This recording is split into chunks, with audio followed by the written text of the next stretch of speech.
Jangan lupa like dan subscribe ya teman-teman. Aduh. Bagaimana ini Gus Wafi? Aduh. Bagaimana ini Gus Wafi? Sudah makin banyak saja Muslim yang kebingungan ketika ditanya berseru-seru kepada Muhammad. Saya tanya begini, Muhammadku, dengarlah seruanku. Mereka bilang, oh itu nggak berseru-seru katanya. Padahal jelas-jelas, dengarlah seruanku. Betul?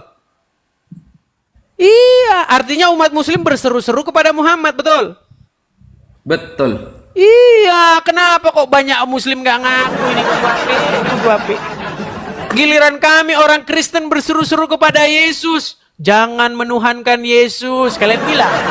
Giliran kalian berseru-seru kepada Muhammad, saya bilang, jangan menuhankan Muhammad. Marah. Standar ganda terus ya, lo heran. Ya, silakan Gus Wafi. Itu tema yang bagus itu. Yuk, kita bahas dulu lah, yuk. Oke, kamu dulu lah. Ya, baik. Jadi teman-teman sekalian, gini ya, yang saya maksudkan tuh begini.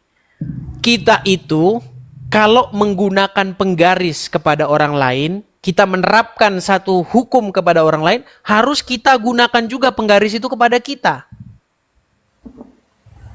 Kalau kita ngambil gelas, kita lemparkan, perbuatan itu disebut melempar. Mau orangnya diganti siapa aja, tetap perbuatan itu sama definisinya.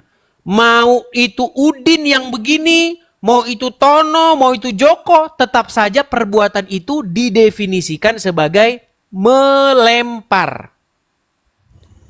Ketika orang Kristen berseru-seru kepada Yesus, ya Yesus, datang orang Islam bilang, jangan kamu menuhankan manusia. Stop menyembah manusia.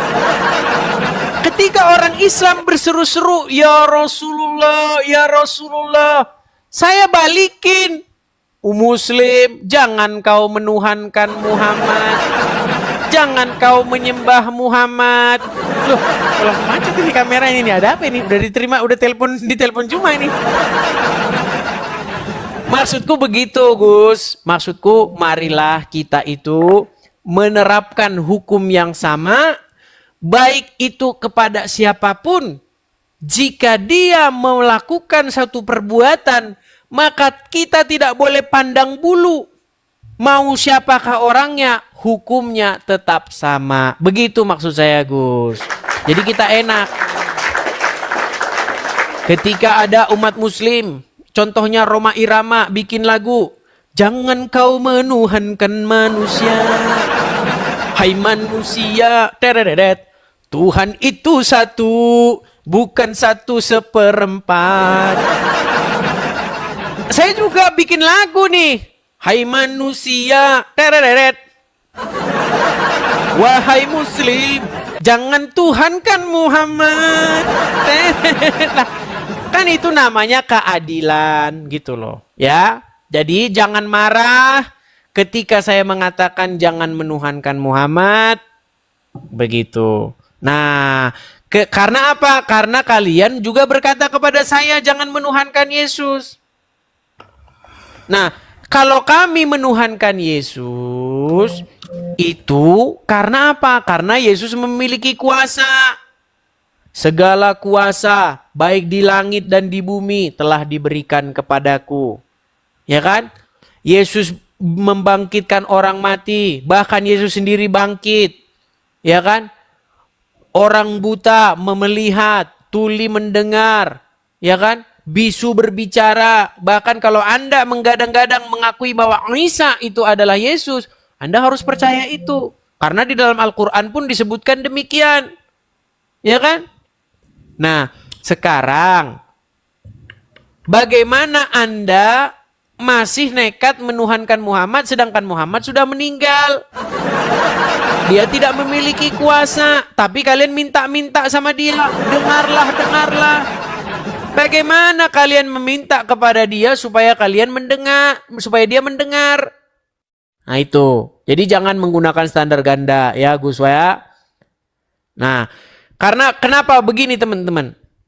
Di dalam agama Islam ini saya perhatikan seperti Gus Wapi ini, kalau Gus Wapi ini bahkan lebih parah dia nih. Gus Wapi ini lebih parah daripada menuhankan Muhammad. Dia menuhankan keturunannya bahkan. Keturunannya Muhammad. Dia sudah mengatakan ini. Kalian tahu videomu viral itu Wafi. Kalian tahu tidak bahwasanya ya surganya para ulama itu teman-teman bertingkat-tingkat di atasnya kalian. Dan satu tingkatnya itu membutuhkan waktu 500 tahun. Berat ini saudara-saudara ya. Padahal itu nggak ada dalam Al-Quran. Nggak ada. Jadi seperti Gus Wapi ini kemarin juga dia kan sudah dapat titel ini. Gus ya kan. Waduh berat ini. Padahal di dalam Al-Quran jelas. Makana Muhammadun aba ahadim mir rizalikum. Nggak ada. Muhammad itu bukan dia itu bapak dari seorang laki-laki di antara kalian. Tapi zaman sekarang saudara-saudara, saya cucungnya Muhammad. Saya keturunannya Muhammad. Lalu datanglah orang Islam minum air bekas cucian kakinya. Itu yang kalian lakukan. Sudahlah menuhankan Muhammad. Sekarang tambah parah menuhankan keturunannya. Terima kasih teman-teman. Silakan Gus Wapi.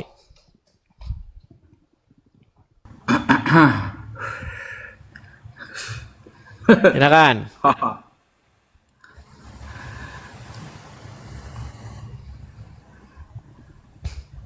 Oke. Bismillahirrahmanirrahim. Alhamdulillah wassalatu wassalamu ala Rasulillah Sayyidina Muhammad ibn Abdillah wa ala alihi wa sahbihi wa man walah amma ba'd. Sahabat muslimin yang dirahmati oleh Allah dimanapun kalian berada dan teman-teman Kristen semuanya. Begini. Sekarang kita membahas sebuah tema memuji. Apakah memuji itu berarti langsung dinisbatkan kepada Tuhan? Apakah ketika kita memuji atau memanggil seseorang dengan sebuah perkataan kemuliaan, apakah langsung bisa dijustifikasi sebagai Tuhan? Itu yang kita bahas sekarang. Memuji itu dalam Islam tidak bisa langsung dikatakan sebagai Tuhan. Karena begini, contoh, kita memuji Nabi Ibrahim. Apakah berarti Nabi Ibrahim Tuhan? Oh tidak. Di dalam sholat, kita mengatakan Allahumma salli ala Sayyidina Muhammad wa ala ali Sayyidina Muhammad kama sallaita ala Sayyidina Ibrahim. Sebagaimana telah engkau beri rahmat ta'zim kepada Nabi Ibrahim. Lalu Nabi Ibrahim dipuji-puji oleh umat Islam. Apakah berarti beliau Tuhan? Oh tidak juga. Tidak bisa kemudian kita menjustifikasi sebuah pujian langsung hanya kepada Tuhan. Tidak, saudara. Jadi contoh nih, ada murid-murid Yesus yang sujud kepada Yesus misalnya. Apakah ketika murid Yesus itu sujud kepada Yesus lantas Yesus adalah Tuhan? Tidak juga. Karena ada data begini Mas Edis. Tidak semua pujian itu harus tertentu kepada Tuhan Mas Edis. Ini coba dipahami ya. Contoh ya, Kejadian 23 nomor 7. Kemudian bangunlah Abraham lalu sujud kepada Bani Het, penduduk negeri itu. Abraham sujud kepada Bani Het. Apakah berarti Abraham menyembah Bani Het? Oh enggak. Dan sujudnya Abraham kepada Bani Het itu sama seperti sujudnya murid-murid Yesus kepada Yesus. Pengagungan namanya. Kita mengagungkan Nabi Muhammad dengan memujinya. Dan kalau kita lihat di dalam Septuagint LXX, ya ini Septuagint LXX, ternyata di sini dalam Yunani dikatakan apa? Kata sujud dikatakan proskuneo. Proskuneo adalah sujud bermakna pemujian, pengagungan. Murid Yesus kepada Yesus juga proskuneo. Abraham kepada Bani Het juga proskuneo. Ini tidak bisa kemudian langsung dijustifikasi sebagai Tuhan. Kita bersalawat kepada Nabi Muhammad, memuji Nabi Muhammad karena beliau adalah utusan, karena orang yang terbaik, ya. Karena beliau itu satu-satunya utusan yang diutus rahmatan lil alamin, menjadi rahmat bagi semesta alam, wajar. Tapi kita tidak akan pernah menemukan sebuah redaksi di dalam hadis maupun Al-Quran bahwa umat Islam menuhankan. Enggak ada. Itu adalah cara berpikir yang salah. Sampai dalam hadis sahih riwayat Imam Muslim, Nabi Muhammad menyampaikan begini, la tatruni kama atortan nasara ibna Maryam. Jadi janganlah kalian terlalu mengagungkan aku sebagaimana orang Nasrani mengagungkan putra Maryam, yaitu Nabi Isa. Kita memuji Nabi Muhammad itu setinggi-tingginya boleh, tapi jangan sampai menuhankannya. Kenapa? Karena di dalam sholawat burdah juga dikatakan bahwa Nabi Muhammad ini tidak ada kata yang jelek yang ada pada dirinya, sehingga memuji Nabi Muhammad terserah mau gimana saja. Sehingga tapi jangan menuhankan. Kalau menganggap Nabi Muhammad Tuhan, jangankan di dalam Quran ya, di dalam Bible ya, Yesus sebagai firman Tuhan itu hanya kata Yohanes. Hanya kata Yohanes. Yesus sendiri tidak pernah mengatakan aku adalah firman Bapa yang menjadi manusia, nggak ada. Bapak juga tidak pernah mengatakan Yesus ini adalah firmanku yang telah menjadi manusia, yang nggak ada juga. Jadi jangan pernah disamakan antara memuji kepada makhluk Allah dengan pujian kepada Allah. Itu jelas berbeda, Mas Edis. Jelas sangat berbeda. Kalau saya bertanya misalnya kepada Mas Edis, bertanya nih ya, dalam bahasa Ibrani ya, atau dalam bahasa Yunani, penyembahan itu apa? Dan pernah nggak Yesus disembah, diibadahi misalnya? Coba dijawab ya. Baik, terima kasih. Kita tanggapi ya teman-teman ya, karena mereka ini sudah mulai menggunakan standar ganda. Begini Gus Wapi standar gandanya. Ketika kami orang Kristen di gereja memuji-muji, ya kan, memuliakan Yesus, bernyanyi-nyanyi, ya kan, berseru-seru kepada Yesus, kalian bilang, jangan diganggu ya, orang Kristen lagi beribadah. Jangan diganggu ya, orang Kristen lagi menyembah Yesus. Itu kesimpulan di tengah-tengah masyarakat. Tetapi kenapa ketika Muslim juga melakukan hal yang sama, mereka memukul gendang, mereka memukul rebana, menari-nari, ya, mereka sholawatan, ya, mereka berseru-seru, Muhammadku, Muhammadku, dengarlah seruanku. Kalian juga melakukan hal yang sama, berseru-seru, bernyanyi-nyanyi, memuji-muji Muhammad. Lalu kenapa tidak ada yang ngomong, awas, ya, jangan ganggu orang Muslim lagi beribadah. Orang Muslim lagi nyembah Muhammad. Loh, ini namanya standar ganda Gus Wafi. Ya, justru kalian itu pemujian ya, gulunya terhadap Muhammad itu lebih hebat daripada orang Kristen, lebih hebat. Saya orang-orang Kristen menuhankan Yesus, bernyanyi memuliakan Yesus, nggak ada kami minum kencingnya, nggak ada. Tapi apa yang dilakukan umat Muslim? Wah, coba nih. Sahabat sahabiah, sahabat-sahabat perempuan yang mereka secara sengaja meminum air kencingnya Nabi besar Muhammad. Tuh, secara sengaja minum air kencingnya Muhammad. Nih, bagaimana juga ini nih? Nabi Muhammad itu basyarun, dia adalah manusia. Lakal basyari, tapi ia tidak sama dengan manusia biasa.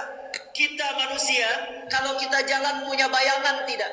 Kita kalau berjalan kita punya bayangan. Tapi baginda Nabi SAW satu-satunya kekasih Allah yang tidak memiliki bayangan. Baginda Nabi kalau berjalan tidak akan pernah ditemukan bayangan baginda Nabi SAW.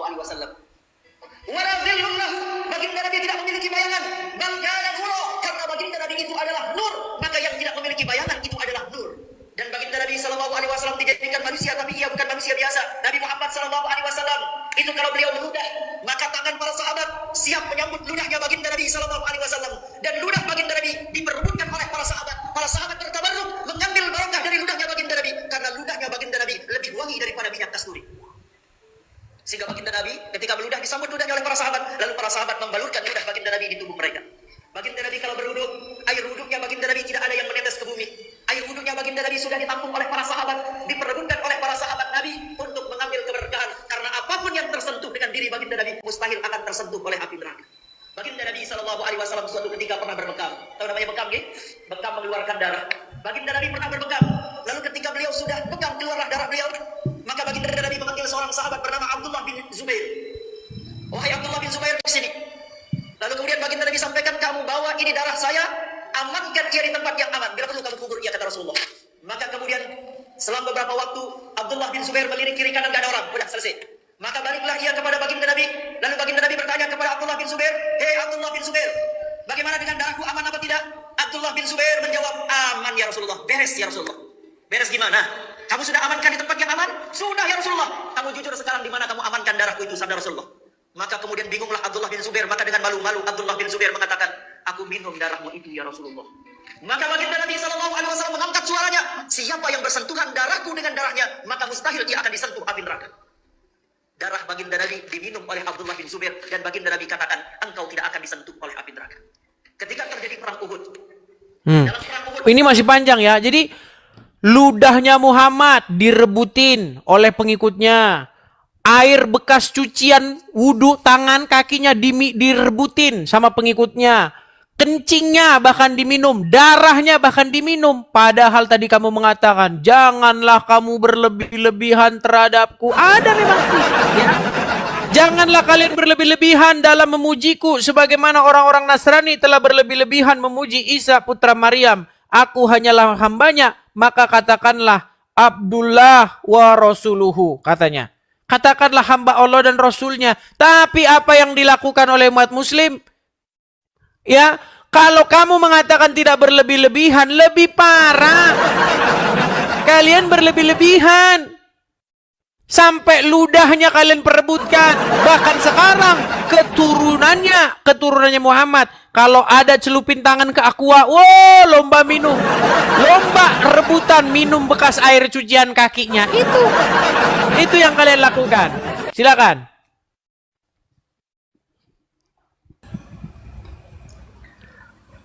Berat ini, udah berat kayaknya Uswapi. Silakan. Oke, bismillahirrahmanirrahim. Tadi kan temanya pujian kan. Kamu menawarkan saya tema memuji Nabi Muhammad, pujian. Ternyata Mas Edis melebar kemana-mana guys. Melebar kepada bab tabarruk. Kenapa melebar? Kenapa kok tidak fokus? Karena dia sudah gak punya data gitu loh.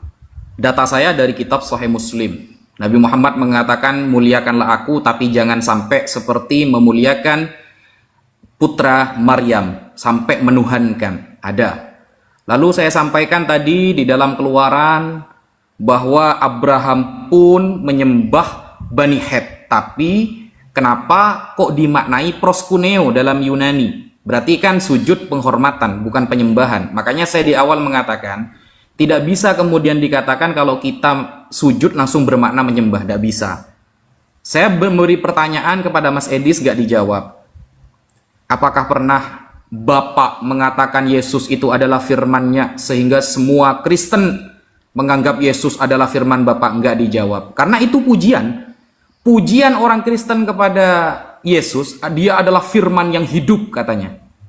Firman yang hidup. Saya tanya kepada Anda, pernahkah Bapak mengatakan Yesus itu adalah firman-Nya? Kan enggak pernah. Pernahkah Yesus mengatakan dirinya adalah firman dari Sang Bapa? Kan enggak pernah. Ya, enggak pernah. Karena itu pujian, karena tema kita pujian. Anda kalau mau lari ke tabarruk, saya bisa menjawab semuanya, itu bisa. Data saya banyak sekali, gitu loh. Karena tema dari awal itu adalah pujian, sehingga Anda melebar kemana-mana, tidak menjawab pertanyaan saya, sudah. Berarti Anda KO dalam hal ini ya. Anda tidak punya referensi sama sekali. Bedanya saya pakai referensi, Mas Edis. Anda pakai video. Kalau sama-sama pakai video, Mas Edis, ini ya. Video dari pendeta misalnya. Kita mau dalil pakai sama-sama pakai video, Mas Edis. Ya. Jadi ini contoh ya. Ini bukan kata saya, tapi ini kata pendeta Anda ini ya. Ini bukan orang mualaf, pendetanya masih hidup sekarang, Mas Edis. Kalau mau sama-sama pakai video. Nah, ini saya main tahu kan. Saya bersyukur loh, Indonesia mayoritas Islam. Awas kena ban. Saya tidak bisa bayangkan kalau Indonesia Uswapi, awas kena ban.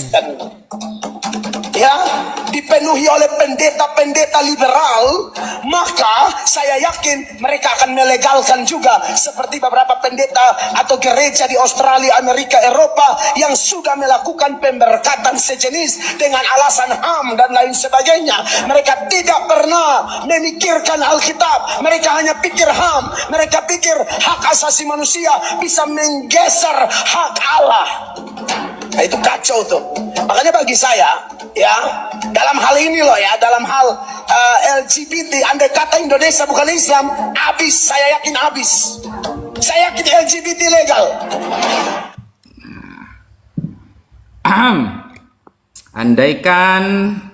Andaikan Indonesia itu bukan Islam mayoritasnya, tapi Kristen, maka LGBT akan legal.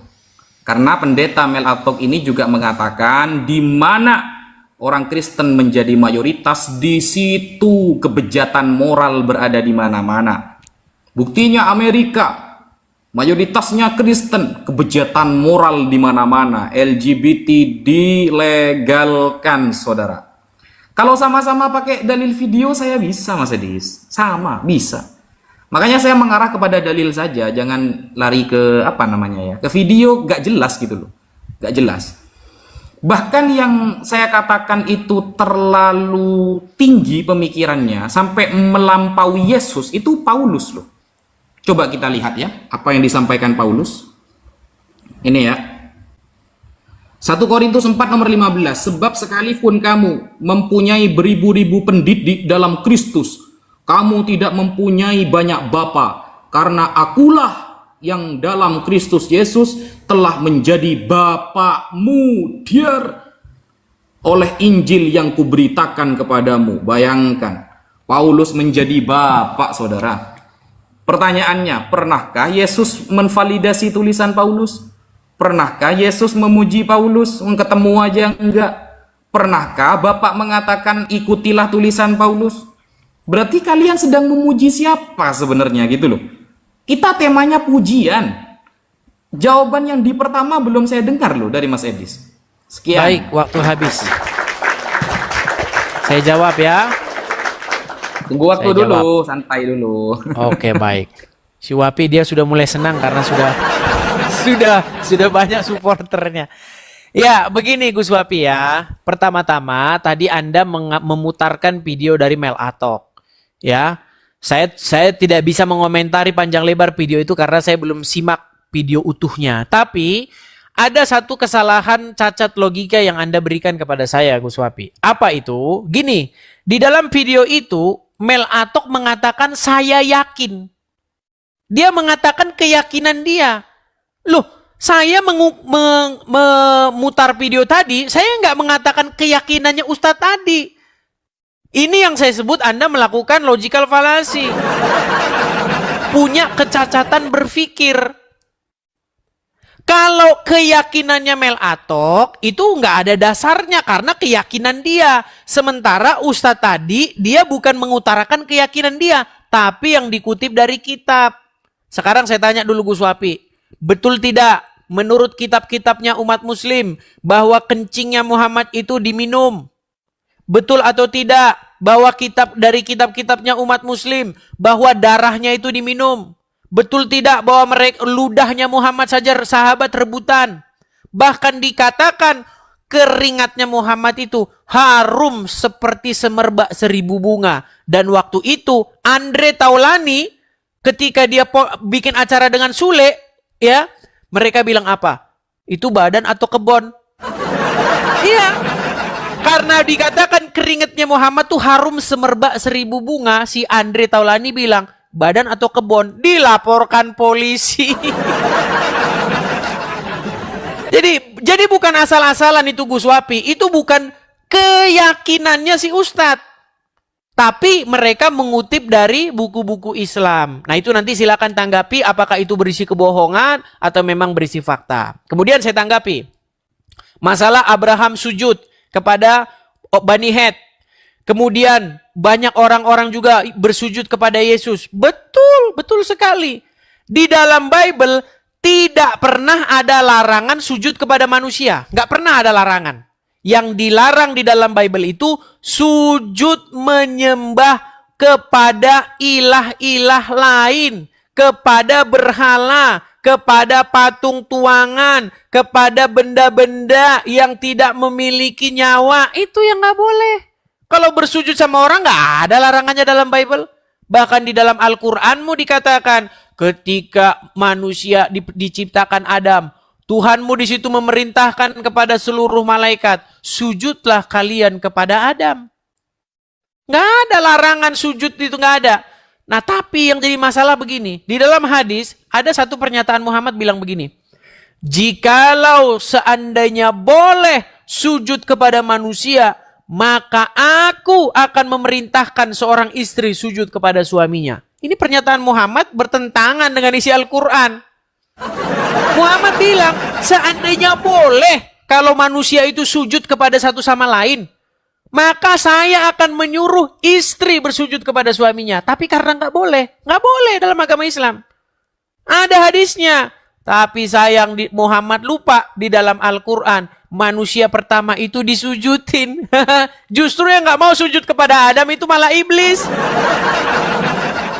Nah, di dalam Bible yang nggak boleh itu sujud kepada berhala. Itu yang nggak boleh. Akulah Tuhan Allahmu yang membawa engkau keluar dari tanah Mesir. Jangan perbuat bagimu patung yang menyerupai apapun, baik yang ada di langit, di bumi, di atas di bawah air, di atas bumi. Jangan kamu sujud kepadanya. Itu yang nggak boleh, sujud kepada patung-patung berhala. Kalau sujud kepada manusia dalam Bible bertabur, itu sujud kepada manusia. Bani seperti kamu bilang tadi, Abraham, Yakub bersujud kepada Esau. Ya kan? Kemudian Mephibosheth juga bersujud kepada Daud. Mephibosheth. Ya kan? Bersujud kepada Daud. Nggak ada larangan bersujud kepada manusia dalam Bible. Yang nggak boleh bersujud kepada berhala. Nah, sekarang tolong tanggapi saya, Gus Wapi. Kalau kalian mengatakan jangan berlebih-lebihan memuji Muhammad, nyata-nyatanya kalian sudah lewat daripada kewajaran. Mas, kencingnya diminum, ludahnya jadi rebutan. Makanya saya bilang inilah kalian yang menuhankan Muhammad. Karena kalian sudah bersifat gulu kepada seorang manusia saja. Bahkan sudah meninggal. Lalu apakah kami kepada Paulus? Enggak pernah kami menyebut-nyebut Paulus. Paulus enggak pernah ada. Ya, seperti itu tanggapannya. Silakan.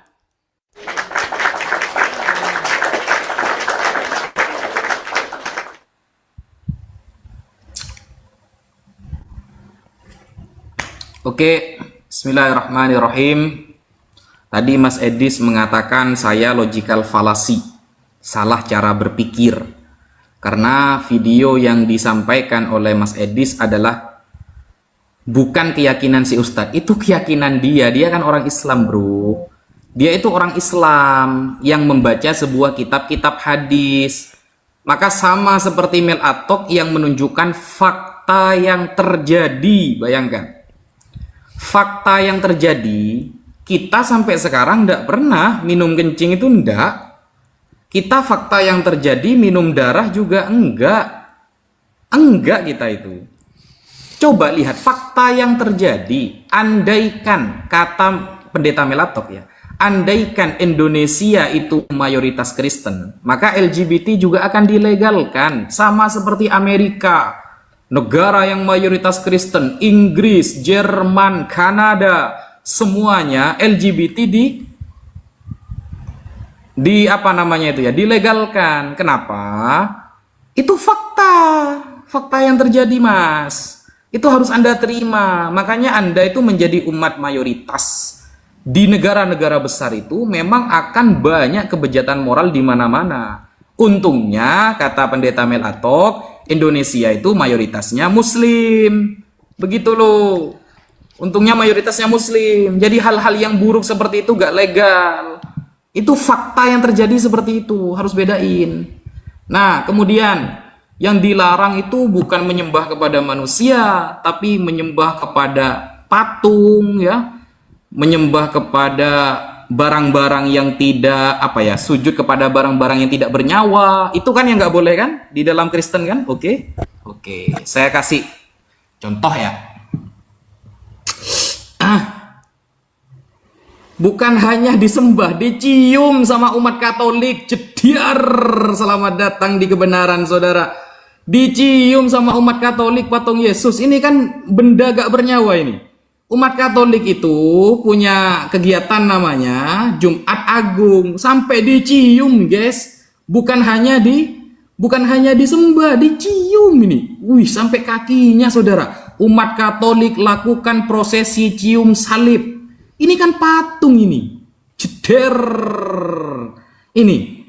Jadi susah kan? Kita kalau mau bahas patungnya misalnya ya. Mau bahas patungnya. Contoh, kita mau tampilkan di sini.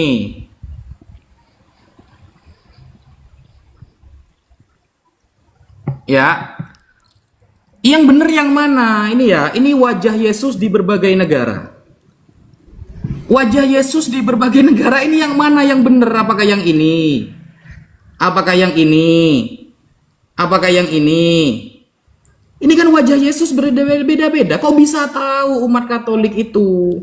Katolik kan sama-sama Tritunggal kan? Sama kayak kamu kan? Kalau agak ke timur-timuran wajahnya agak hitam. Kalau ke barat-baratan seperti ini. Kalau ke Arab-Araban ada brewoknya seperti ini. Berarti Yesus bisa berubah-ubah rupa begitu ya? Begitu ya?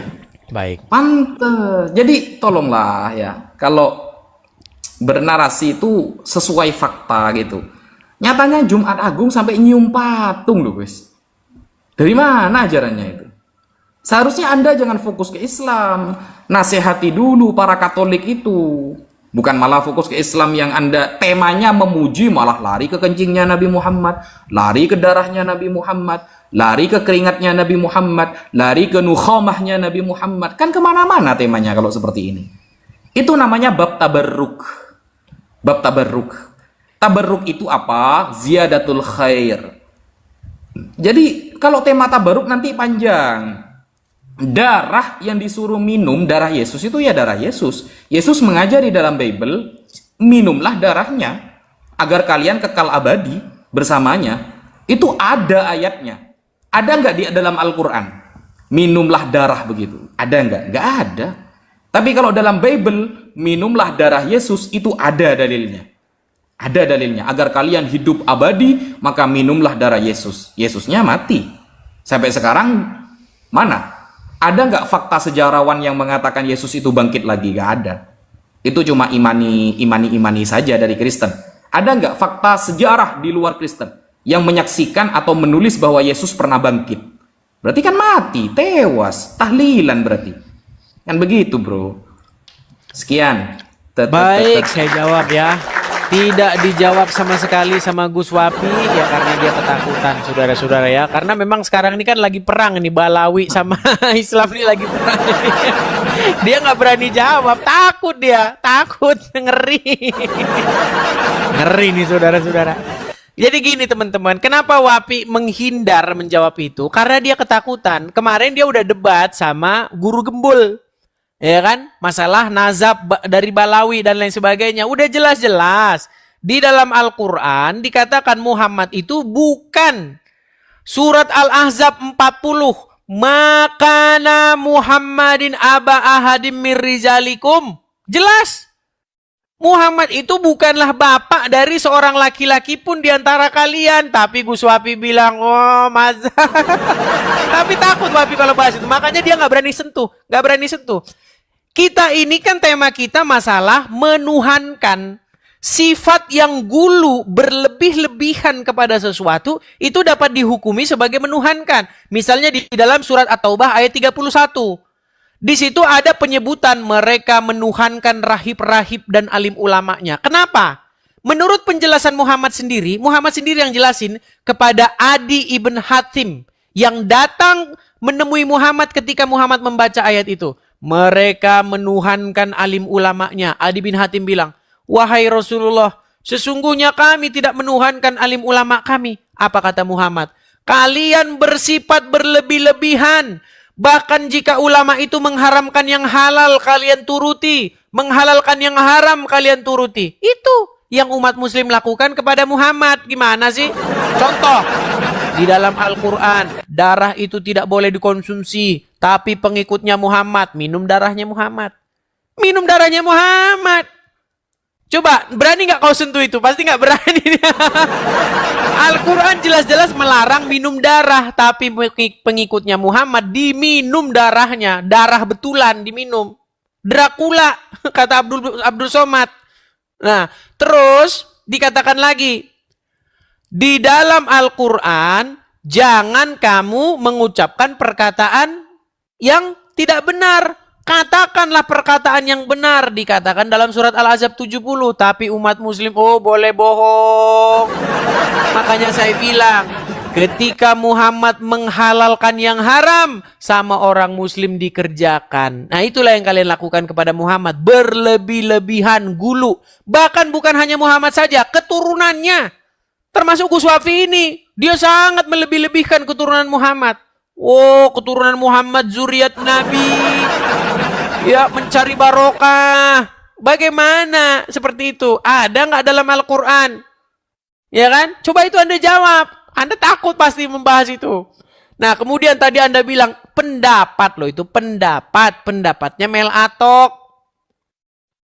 Sedangkan yang di dalam Al-Quran, yang Ustadz tadi, dia bukan bilang pendapat, dia mengutip ayat.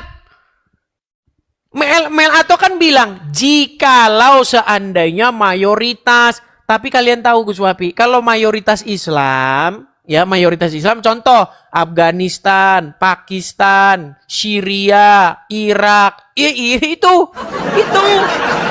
yang ada hancur, negara kacau balau, berantakan, rakyatnya lari kemana-mana, karena negaranya hancur, perang, tidak berkesudahan, itu. Contoh Indonesia, apa yang terjadi? Antri gas, korupsi di mana-mana, dana haji korupsi, pengadaan Al-Quran dikorupsi. Loh, Gus Wapi, misalnya ini, kamu kan bilang, kalau Amerika gini-gini, kamu mana tahu, orang kamu aja kesini aja nggak pernah. Emang kamu pernah kesini? Loh, jadi jangan bilang begitu. Itu masalah pendapat-pendapat. Kita nggak bilang masalah itu, nanti jadi panjang lebar. Fokus saja ke tema ini. Ya. Jadi jangan bahas lari ke biti-biti, lari kemana-mana. Apa ini? Justru sekarang, ya presiden sekarang ini kan sangat Kristiani nih. Bahkan kemarin pelantikannya sampai doa-doa Kristen segala, ya kan? Satu-satunya. Nah, sekarang, presiden sekarang itu akan menegaskan tidak ada lagi ruang ya bagi perempuan jadi-jadian untuk masuk ke tempat perempuan. Karena ingin ditegaskan di perbedaan gender ini biar jelas. Yang ada laki-laki dan perempuan. Ya makanya karena Kristen gitu loh. Gimana sih Wapi ini? Jadi jangan melebar kemana-mana. Fokus nih ya kepada penuhanan Muhammad. Kalau kami menuhankan Yesus jelas, kami memuji, memuliakan, ya kan? Kami menaikkan puji-pujian penyembahan kepada Yesus jelas. Tapi kalian lebih daripada itu, tapi kalian nggak ngaku menyembah Muhammad. Nah, menuhankan Muhammad. Silakan Gus Wapi. Fokus ke situ, jangan kemana-mana. Yuk.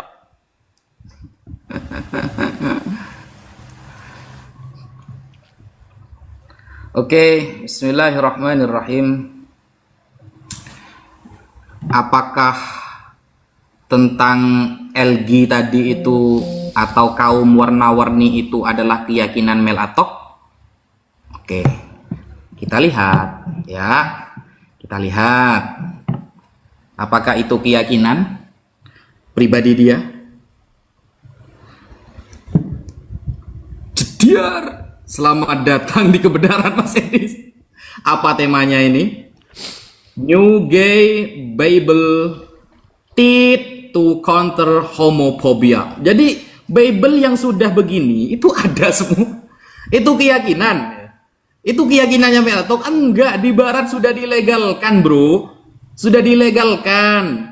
Bahkan di Kanada sudah menjadi pelajaran. Ini bukan keyakinan. Bukan keyakinan pribadi ini, bro. Ini warna-warni kaum seperti ini bukan dari Islam. Begitu loh. Sudahlah, kamu ini jangan mengatakan bahwa ini keyakinan pribadi. Ini memang sudah benar, faktanya memang ada gitu loh. Kemudian ajaran meminum darah. Apakah ada ajaran meminum darah? Ada. Yohanes 6 nomor 53. Ini ya. Maka kata Yesus kepada mereka, Aku berkata kepadamu, sesungguhnya jikalau kamu tidak makan daging anak manusia, disuruh makan dagingnya Yesus, dan minum darahnya, disuruh minum darahnya Yesus. Bayangkan darahnya, N-nya besar, kembali ke Yesus. Maka kamu tidak mempunyai hidup di dalam dirimu. Wah, gimana?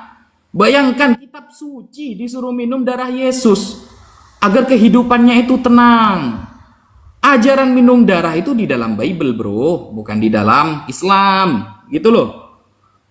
Kemudian kita lihat At-Taubah yang kamu bawa tadi ya. At-Taubah nomor 31, kita ambil. Bismillahirrahmanirrahim. Ittakhadhu ahbarahum wa ruhbanahum arbaban min dunillahi wal masih ibn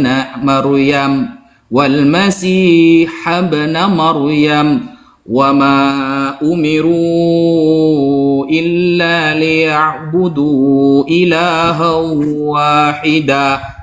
Jadi mereka menjadikan rahib-rahib mereka, rabi-rabi mereka, ulama-ulama mereka sebagai arbaban, jamak dari robbun.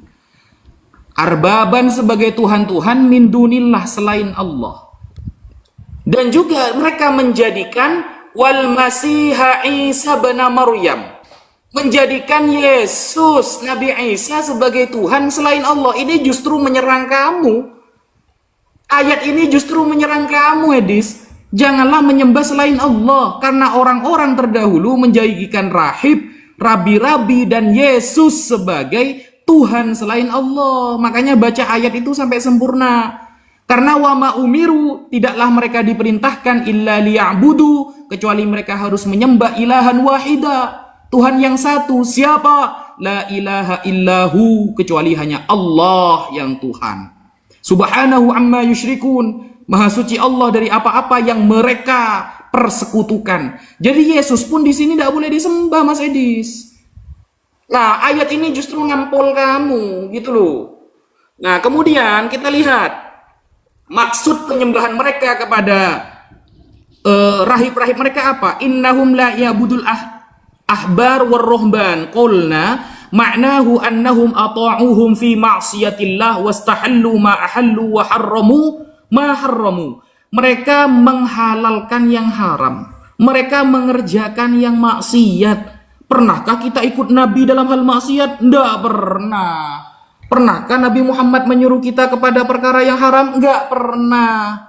Makanya mereka ini menuhankan karena mengikuti perkara yang haram. Begitu loh maksudnya ayat itu. Ayat itu nampol kamu yang menyembah Yesus, bro, gitu loh. Makanya temanya ini memuji disebut dengan menuhankan. Pertanyaan saya di awal gak dijawab loh. Pernahkah Bapak memuji Yesus adalah firman-Nya? Gak ada jawaban. Sampai detik ini gak ada jawaban. No way. Iya, teman-teman ya. Jadi tidak disentuh sama sekali ya. Gus Wapi takut, lari terbirit-birit, nggak berani jawab. Kenapa Gus Wapi lari terbirit-birit? Jawab itu pertanyaan saya. Bagaimana dengan darahnya Muhammad yang diminum pengikutnya? Jawab dong, jawab. Masa nggak berani jawab? Bagaimana dengan ludahnya Muhammad yang para sahabat rebutan? Jawab. Masa nggak dijawab sama sekali? Repot dia saudara-saudara baca-baca Bible, udah baca Bible salah lagi.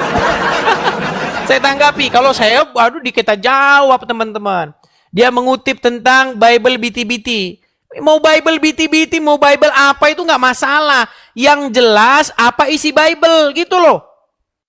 Anda mau bilang orang percaya Bible biti-biti apa segala macam, terserah mereka. Apa isi Bible? Nih saya bacakan. Imamat 18 ayat 22. Janganlah engkau tidur dengan laki-laki secara orang bersetubuh dengan perempuan, karena itu suatu kekejian. Tambah lagi Imamat 20:13. Bila seorang laki-laki tidur dengan laki-laki, secara orang bersetubuh dengan perempuan, jadi keduanya melakukan suatu kekejian. Ini ayat udah begitu jelas, gimana lagi biti-biti apanya? Yang ada biti-biti itu di dalam Quran. Di dalam surat berapa? Di dalam surat An-Nur ayat ke-31. Biar saya bacakan sama kamu nih. Di dalam surat An-Nur ayat 31, perempuan-perempuan itu tidak boleh menampakkan auratnya kepada bla bla bla bla bla. Ada satu ayat di sini dikatakan begini. Kecuali ya kepada suami, kepada ini, kepada ini. Nah ini. Kepada laki-laki yang tidak memiliki keinginan. Nih, ada nih. An-Nur ayat 31. Jadi perempuan-perempuan, orang-orang Islam, perempuan, dia boleh menampakkan auratnya kepada laki-laki yang nggak punya keinginan. Apa itu? Itu loh itu. Itu. Boleh menampakkan aurat kepada laki-laki yang nggak punya syahwat terhadap perempuan. Yaitu apa? Ya biti-biti tadi itu. Aduh, Wapi ditampol sama kitabnya sendiri, ditampol. Kemudian masalah sujud kepada patung. Saya bilang, saya pertegas ya, saya pertegas. Kalau Anda Kristen, Anda mengaku percaya kepada Bible, saya cuman bilang, jangan pernah kamu sujud kepada patung-patung, kepada apapun. Udah saya bilang, ya, saya nggak peduli kamu paham-paham apa. Ya, saya hanya menyampaikan Bible. Lah itu memang banyak mereka murtad gara-gara itu kok.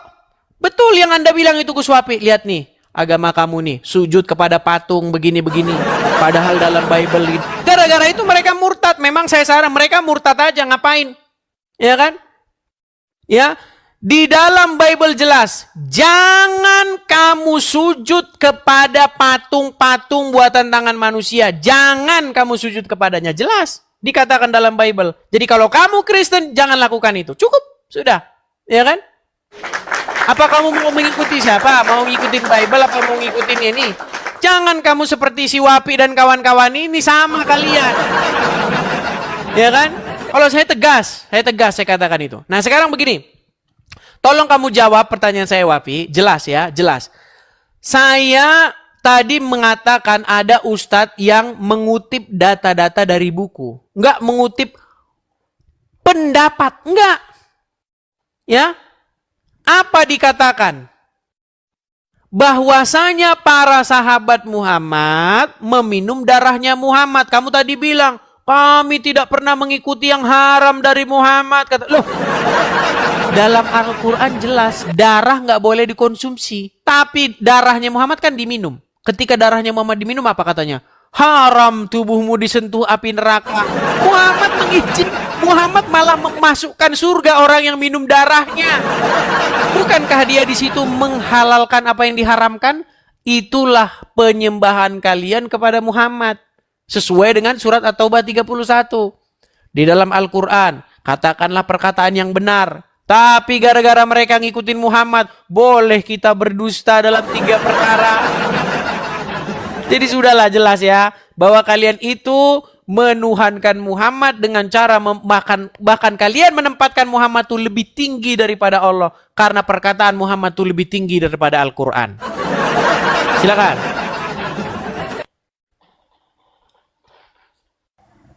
Tambah pusing dia sekarang, udah mumet pusing. Gimana ini ya? Silakan. Oke, bismillahirrahmanirrahim. Jadi sepertinya pertanyaan kita agak dijawab ya. Kapankah Bapa Allah memuji Yesus sebagai sang firman-Nya? Gak ada. Itu gak ada guys. Sampai kiamat dia tidak akan jawab itu. Atau Yesus sendiri pernah gak mengaku bahwa dirinya adalah firman yang jadi manusia? Gak ada. Gak ada saudara. Itu hanya perkataan Yohanes yang gak ada itu. Rujukannya gak ada itu. Ya, itu gak akan dijawab. Mengenai darah Nabi, sudah saya jawab di awal. Itu adalah tabarruk. Sampai paham gak sih saya bilang tabarruk?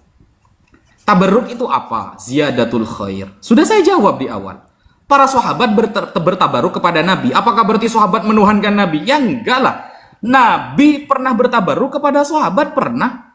Ketika Nabi datang kepada Al-Matahir, tempat seperti air yang menggenang di sebuah kolam, lalu Nabi wudhu dan meminum air itu, apa kata Nabi? Yarju barokata aidil muslimin, mengharap berkah dari sisa-sisa air wudhu umat Islam. Nabi bertabaruk kepada para sahabat. Apakah Nabi berarti menuhankan para sahabat? Tidak, gitu loh.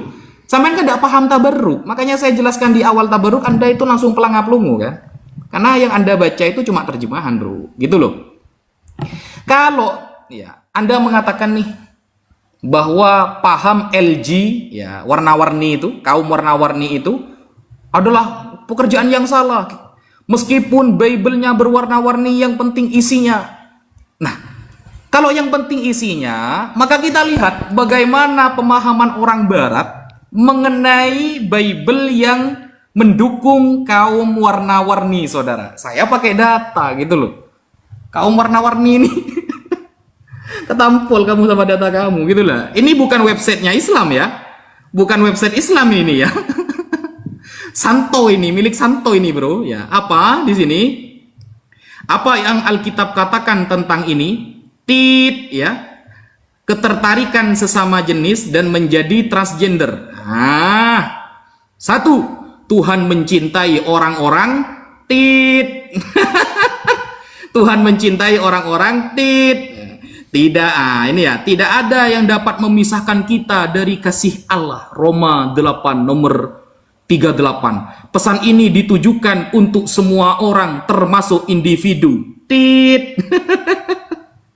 Kemudian ini ya, ajaran ini memang ada ini loh. Ini semuanya ada ini di 2 Korintus ini ya. Dilindungi oleh Bible. Orang-orang yang seperti ini dilindungi. Untungnya mayoritas Indonesia itu umat Islam, saudara. Untungnya umat Islam. Jadi pekerjaan-pekerjaan yang hina itu dilarang secara tegas oleh umat Islam. Sebab umat Islam, ajaran ini gak legal di Indonesia. Pengakuan siapa? Seorang pendeta. Apakah ada datanya? Tadi sudah saya sampaikan datanya. Keren gitu. Datanya ada. Kasih Allah kepada orang-orang yang berwarna-warni itu. Kan begitu, saudara. Pakai data lah, gitu loh.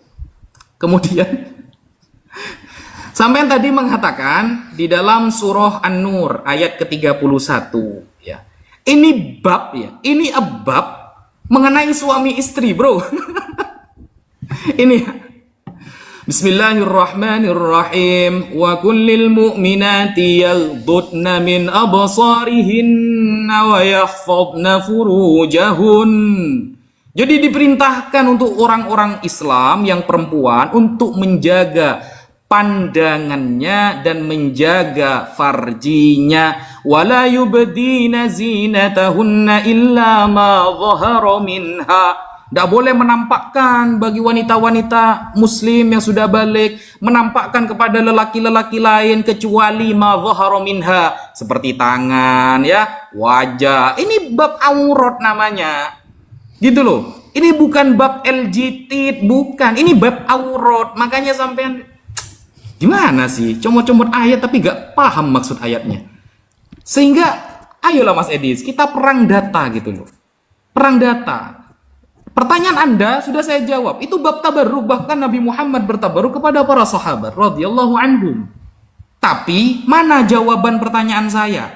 Allah pernah memuji Yesus sebagai sang firman-Nya. Yesus mengaku sendiri bahwa dialah sang firman Allah yang hidup. Mana datanya? Pertanyaan saya dijawab, bro. Dor, selamat datang di kebenaran. Gitu loh, Dis.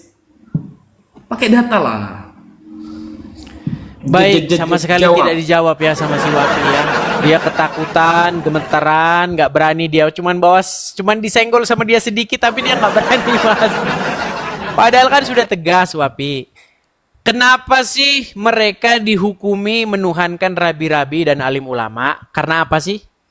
Karena mereka bersifat berlebih-lebihan kepada alim ulamanya itu. Contohnya ulama itu menghalalkan yang haram, dituruti. Atau mengharamkan yang halal, dituruti. Kan itu hukumnya. Makanya saya bilang penggaris yang sudah ditetapkan itu diterapkan juga kepada Islam. Apakah Muhammad menghalalkan yang haram? Loh, jelas. Di mana Muhammad menghalalkan yang haram? Contohnya kalau Muhammad menghalalkan yang haram. Contoh, di dalam Al-Quran, darah tuh nggak boleh dikonsumsi. Nggak boleh. Mana ada boleh minum darah dalam Al-Quran? Nggak boleh. Tapi katanya Gus Wapi, oh kalau darah Muhammad boleh. Namanya tabarruk, mengalap berkah, mencari berkah. Makanya saya bilang, kalian ini sudah menuhankan Muhammad dengan cara menghalalkan yang haram. Gitu loh. Apakah Muhammad pernah juga menghalalkan yang haram lagi? Ada. Contohnya apa? Bohong. Bohong. Salah satunya adalah bohong dalam 3 perkara. Di dalam Al-Quran, surat Al-Ahzab ayat 70. Ya ayyuhallazina amanu. Wahai orang-orang yang beriman. Katakanlah ucapan yang benar. Qaulun sadida atau apa itu? Ucapkan perkataan yang benar. Disuruh Quran ngomong yang benar, ngomong tuh yang benar. Tapi kata Muhammad, boleh bohong, saudara. Dalam 3 perkara boleh bohong. Jelas. Apakah Muhammad membolehkan bohong? Jelas. Apakah Muhammad membolehkan minum darahnya? Bahkan kata Muhammad, barang siapa yang darahnya bercampur dengan darahku, haram disentuh api neraka. Kata Muhammad terhadap orang yang minum darahnya. Padahal minum darah itu nggak boleh dalam Quran. Itu. Nah kalau berhukum yang sama, Wapi, berhukum yang sama, sebagaimana mereka dihukumi menuhankan rahib-rahib dan alim ulamanya, karena mereka mentaati mereka tanpa batas, berbuat berlebih-lebihan mematuhi tanpa batas, seperti menghalalkan yang haram diikuti, maka kalian harus dihukumi juga menuhankan Muhammad karena kalian berbuat berlebih-lebihan kepada Muhammad. Kalau kami menuhankan Yesus jelas. Ya kan? Jelas kami mengakui itu. Kami memuji, memuliakan, berseru-seru kepada Yesus jelas. Jelas. Ya kan? Nah, lalu sekarang yang jadi masalah Gus Wapi, kenapa kalian berstandar ganda? Bahkan di dalam Al-Quran, di dalam surat At-Tahrim ayat yang pertama. Ya ayuhan nabi, wahai nabi, mengapa engkau mengharamkan yang halal? Karena engkau hendak menyenangkan hati istri-istrimu. Jelas Muhammad mengharamkan yang halal. Dia haramkan yang halal demi apa? Demi senangkan istri-istrinya. Jelas itu At-Tahrim ayat yang pertama. Diharamkan sama dia Maria Kipti. Saya mengharamkan Maria Kipti, tidak akan lagi saya menggaulinya. Atau saya mengharamkan madu. Padahal dihalalkan, tapi sama Muhammad diharamkan karena dia hendak menyenangkan istri-istri. Itu. Jadi Gus Wapi, kalau pakai standar yang sama, kalian itu sudah menuhankan Muhammad. Darahnya kalian minum. Apa dalam Al-Quran dilarang kok minum darah? Coba. Itu dulu jawab, fokus ke situ, jangan lari kemana-mana. Kalau kami menuhankan Yesus, memuliakan Yesus, memuji, menyembah, jelas kami akui itu, jelas. Ya kan? Aku mengasihi engkau Yesus dengan segenap hatiku. Kami nyanyi, ya. Kalian bilang juga sama Muhammad, ya Rasulullah, ya Rasul. Kalian juga begitu manggil-manggil Muhammad. Muhammadku, Muhammadku, dengarlah seruanku. Masalahnya kalian gak ngaku nuhanin Muhammad gitu loh. Ngaku kalian itu penyembah Muhammad, ngaku. Ayo. Biar kita adil, biar kita imbang. Silakan. Silakan.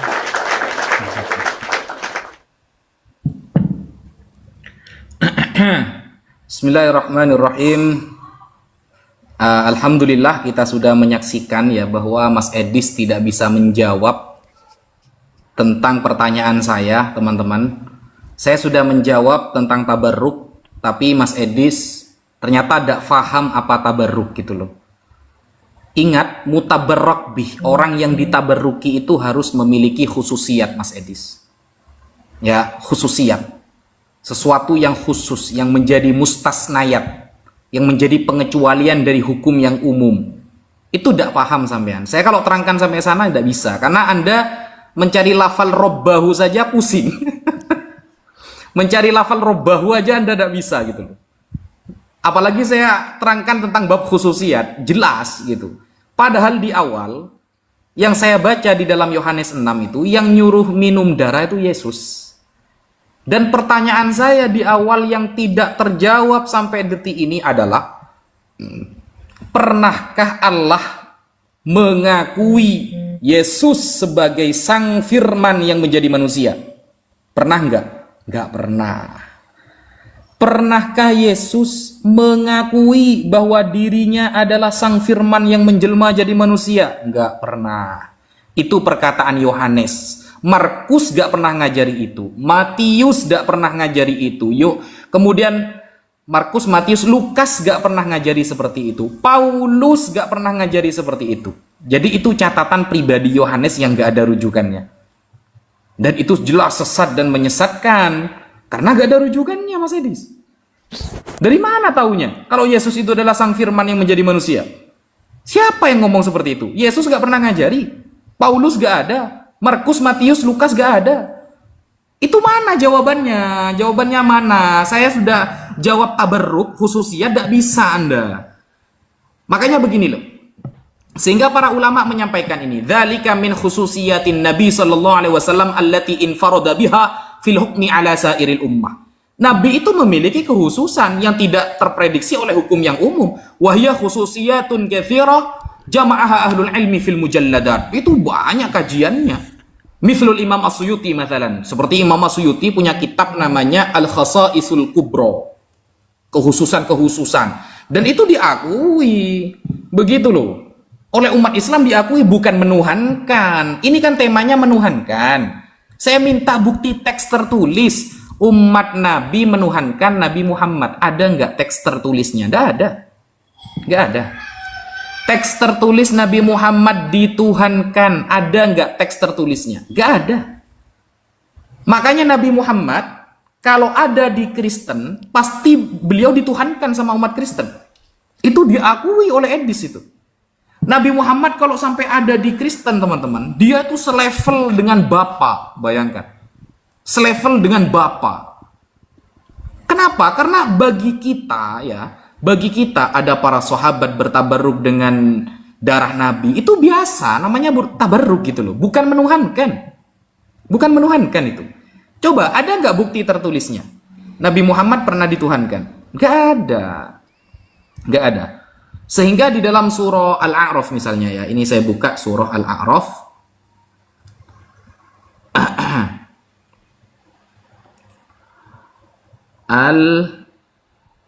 Al-A'raf 188. Ini ya. Oke. Bismillahirrahmanirrahim. Qul, katakan wahai Muhammad. Ini saya tunjukkan ya ayatnya. Al-A'raf 188. Qul, katakan ya Muhammad, la amliku li nafsi naf'an wala dharran. Aku tidak bisa menguasai diriku sendiri, tidak bisa ngasih manfaat dan gak bisa ngasih bahaya. Illa masya Allah, kecuali atas kehendak Allah.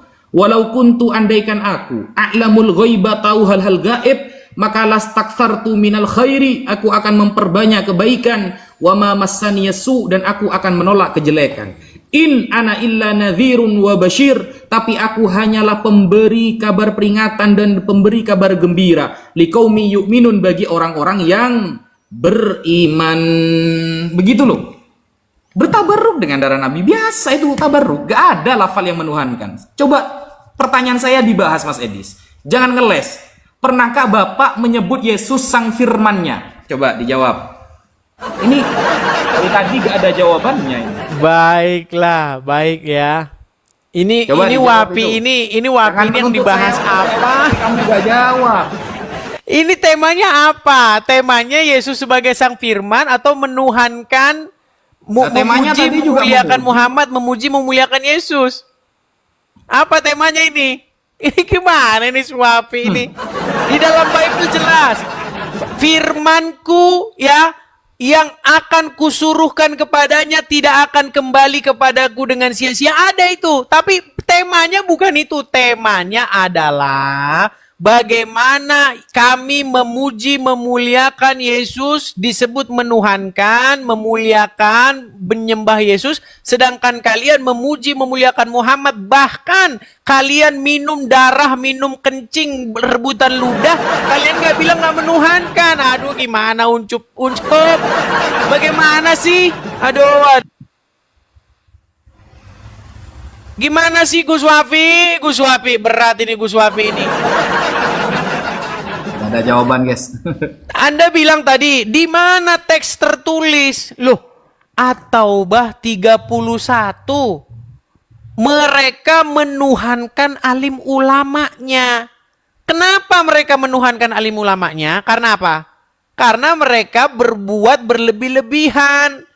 Ulamanya mengharamkan yang halal, kalian ikuti. Contoh, ulamanya bilang begini, darah itu boleh diminum. Padahal Al-Quran bilang darah nggak boleh diminum. Kalian ngikutin dia. Sama kayak gitu. Kalian ngikutin Muhammad, padahal dalam Quran dilarang minum darah. Tapi darah Muhammad diminum. Kalian bilang, oh itu namanya keistimewaan. Di Quran mana keistimewaan Muhammad tuh soal darah? Nggak ada. Karena ini bahkan lebih parah, dia sudah menuhankan yang namanya Imam As-Suyuti. Yang menurut kitab itu, di dalam Imam As-Suyuti itu memang darahnya Muhammad tuh diminum, kencingnya juga diminum, kencingnya diminum. Mana kekhususan Muhammad soal boleh diminum dan kencingnya boleh diminum, darahnya juga. Yang ada kekhususan Muhammad tuh soal perempuan. Kekhususan Muhammad di dalam Al-Quran soal wanita, di mana Muhammad boleh ya dia kamu boleh menggauli siapa-siapa yang kamu kehendaki di antara istrimu, siapa-siapa perempuan-perempuan yang telah kau ceraikan. Ada di dalam surat Al-Ahzab ayat 50 dan 51.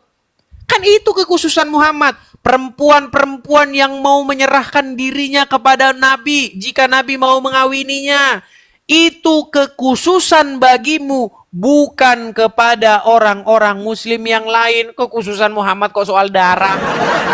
Ayat berapa bahwa darah Muhammad itu kekhususan? Nah, karena ayat itu maka Aisyah berkata, demi Allah, aku tidak melihat Tuhanmu kecuali begitu cepat menuruti hawa nafsumu. Gimana sih Wapi ini?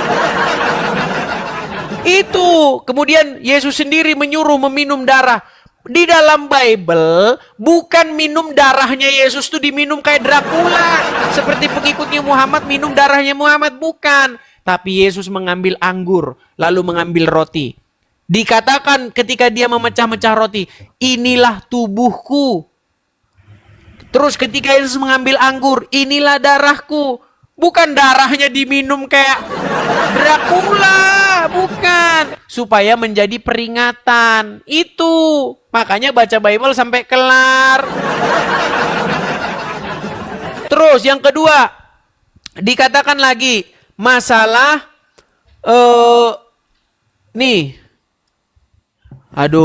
iman. Oh kok iman? Nah ini saking banyaknya tadi saya catat poinnya ini. Islam dikatakan menuhankan Muhammad, teks tertulisnya. Itu tadi kembali ke At-Taubah 31. Coba dulu Wapi tegaskan. Kenapa di situ disebutkan mentuhankan alim ulamanya? Karena apa? Karena alim ulama itu menghalalkan yang haram atau mengharamkan yang halal. Kalian ikuti. Sama seperti Muhammad yang menghalalkan yang haram. Apa yang dihalalkan Muhammad yang tadinya haram? Darah. Darah boleh diminum. Bahkan katanya masuk surga orang yang minum darahnya. Padahal di dalam Al-Quran dikatakan, katakanlah, Aku tidak tahu apa yang akan diperbuat terhadapku dan juga terhadapmu. Muhammad suruh ngomong nggak tahu, tapi Muhammad malah ngomong kamu akan masuk surga. Katanya Quraisy Shihab aja bilang Muhammad sendiri tidak dijamin masuk surga. Aduh, berat. Muhammad saja nggak tahu dia masuk surga atau tidak, Gus Wapi, menurut hadis. Oke. Silakan jawab.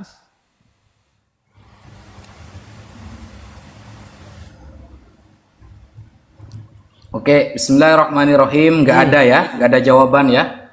Bapak Allah pernah nggak mengatakan bahwa Yesus adalah sang firman-Nya yang hidup? Nggak ada. Ini temanya, ya temanya kan memuji. Lalu kamu lari ke darah, kamu lari ke kencing, kamu lari ke keringat. Tema di awal yang kita sepakati, memuji berarti dituhankan. Kamu lari kemana-mana. Sedangkan saya masih tetap dalam tema. Karena yang dipuji oleh umat Kristen tentang Yesus adalah dia sang firman. Dia sang firman yang hidup. Itu temanya.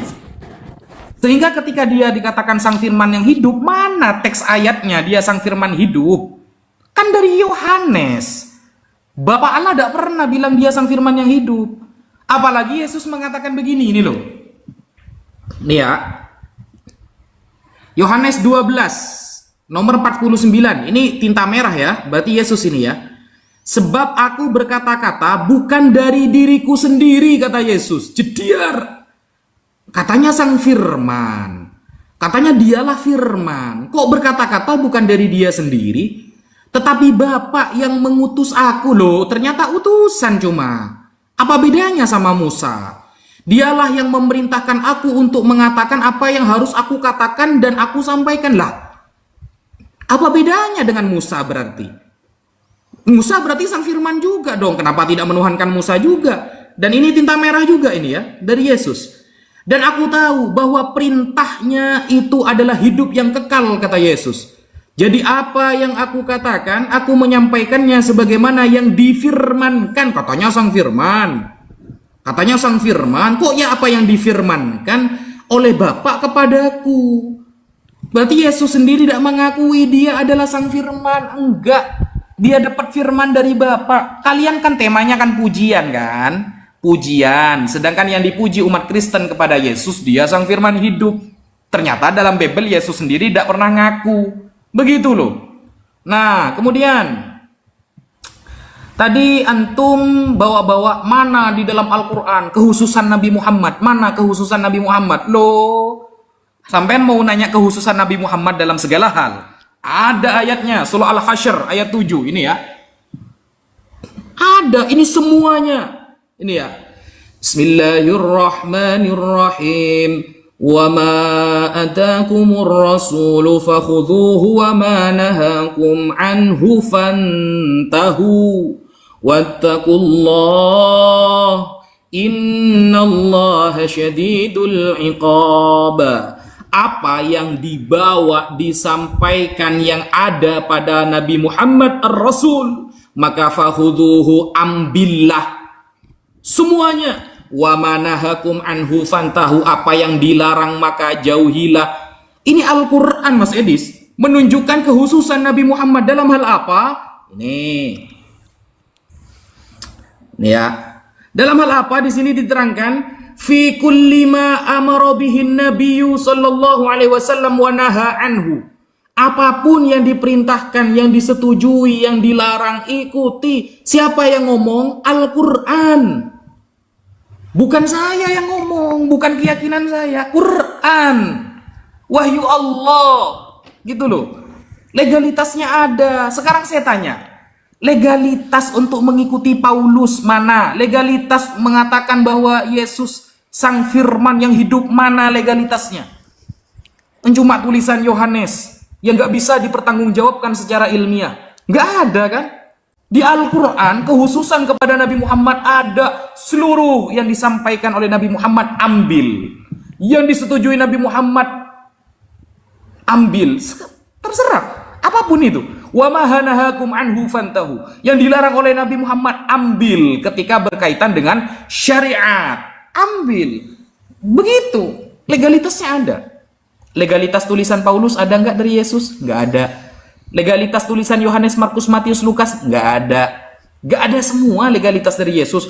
Ikutilah Yohanes, Paulus. Pernah nggak Yesus bilang begitu? Nggak ada. Dia tewas duluan. Lalu Yesus bangkit katanya. Bangkit kata siapa? Kehususan itu juga diajarkan dalam Bible. Kehususan juga diajarkan dalam Bible. Buktinya Elia bisa ke surga tanpa mati duluan. Ayo. Padahal kata Yesus harus mati dulu, ditebus dulu, begini dulu. Elia ternyata dapat kehususan. Melkisedek dapat kehususan dia. Awal dan akhir katanya. Kata Yesus hanya aku yang awal dan akhir katanya. Nampaknya kita sudah masuk ke sesi-sesi terakhir ya Gus Wapi ya. Karena saya sudah lebih dari 3 jam ya. Anda kan baru datang ya. Jadi saya sudah dari tadi diskusinya. Kita mungkin sudah waktunya rehat. Tapi partai-partai akhir ya. Partai-partai akhir. Baik. Saya jawab ya. Sama sekali tadi tidak dijawab tadi mengenai darah itu ya. Di mana dalilnya boleh minum darah di Quran. Tapi malah lari-lari ke kitab Imam Asyuyuti. Karena mereka ini memang nggak percaya Quran itu menjelaskan. Ya kan? Nggak ada yang percaya Muslim percaya Quran menjelaskan. Mereka nggak percaya. Cuma ngomong kosong aja mereka bilang Quran menjelaskan. Nyatanya mereka pergi ke kitab lain. Saya tanggapin ya. Mengenai Yesus dipuji-puji, dimuliakan, diululukan. Saya bacakan. Misalnya di dalam Yohanes pasal yang ke-12. Ya, saya jawab. Mereka mengambil daun-daun palem dan pergi menyongsong dia sambil berseru-seru, Hosana, diberkatilah dia yang datang dalam nama Tuhan Raja Israel. Di situ Yesus jelas-jelas dipuji-puji, dielu-elukan. Nggak ada Yesus bilang, jangan memuji-muji saya. Jangan, nggak ada. Karena Yesus memang layak menerima puji sembah. Ya, di dalam Bible itu. Ya, hormat puji ya diberikan kepada Yesus. Sekarang Muhammad malah ngomong, jangan kamu berlebih-lebihan. Ada Muhammad sendiri malah ngelarang, dilarang. Jangan kamu berlebih-lebihan memuji memuliakan saya. Tapi yang dilakukan umat muslim sebaliknya. Kencingnya diminum. Satu-satunya manusia di bawah kolong langit ini yang sampai kencingnya diminum itu cuma Muhammad, Gus. Ludahnya Muhammad menjadi rebutan oleh mereka. Keringetnya katanya harum. Keringetnya, saya heran, kalau keringetnya Muhammad harum, seharusnya Muhammad gak perlu mandi, nanti hilang harumnya. Coba saya tanya sama kamu Gus Wapi. Apakah Muhammad pernah mandi? Dalam rangka apa dia mandi? Coba. Dalam rangka apa Muhammad mandi kalau memang keringatnya dia itu harum? Dalam rangka apa Muhammad gosok gigi kalau memang ludahnya jadi rebutan? Lalu, dalam rangka apa Muhammad minum air putih kalau kencingnya itu lebih segar dari air kencing air manapun? Jelas. Ya. Di dalam Alkitab Al-Imam Asyuyuti, kesukaannya dia kan Al-Imam Asyuyuti, Tuhannya dia. Nih ya. Nih, kita putarkan nih, ya. Kita putarkan. Bismillahirrahmanirrahim. Nih. Di dalam kitab Al-Imam Suyuti dijelaskan Nabi Muhammad itu air kencingnya Nabi suci. Air kencingnya Nabi suci, nggak sama kayak air kencingnya kita, saudara-saudara. Pernah satu waktu Nabi Muhammad kencing, air kencingnya beliau taruh di satu wadah, beliau taruh di satu tempat.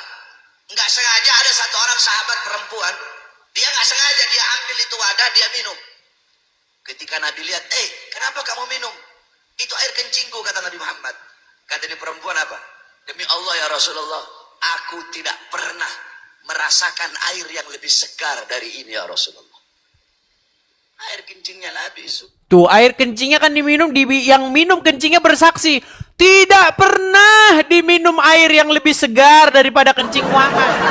Pertanyaannya, kenapa Muhammad minum air yang lain? Bukankah ada air yang lebih segar daripada air manapun? Nah, kenapa dia tidak minum air kencingnya sendiri? Jawab. Ya kan? Kalau memang darahnya Muhammad itu adalah penentu orang masuk surga dengan cara, makasih bang, makasih Api, makasih.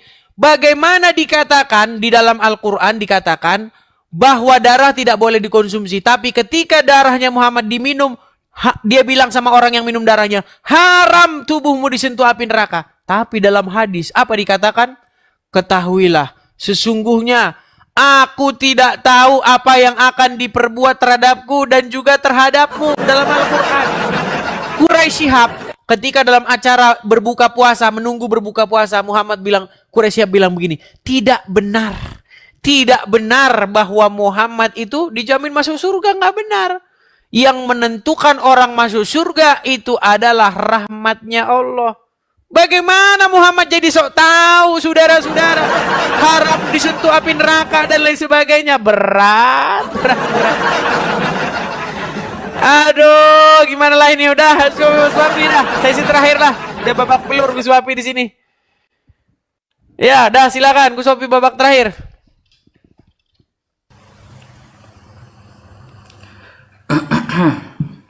Udah babak belur dia. Oke.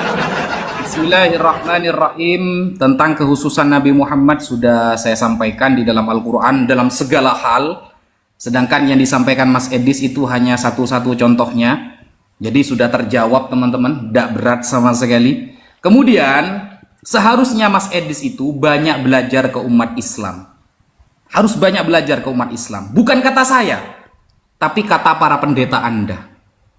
Para pendeta Anda mengatakan belajarlah kepada umat Islam. Begitu loh. Ini ya, sampai kan pakai dalil video tuh. Apa dikira saya tidak punya dalil video juga? Sama punya. Ini ya, kalau umat Islam ya zakat contohnya 2,5% per tahun dikasih ke fukoro. Kalau pendeta ya bayar perpuluhan untuk dirinya sendiri. Ini perbedaan antara sedekah dengan pungli, Mas Idris.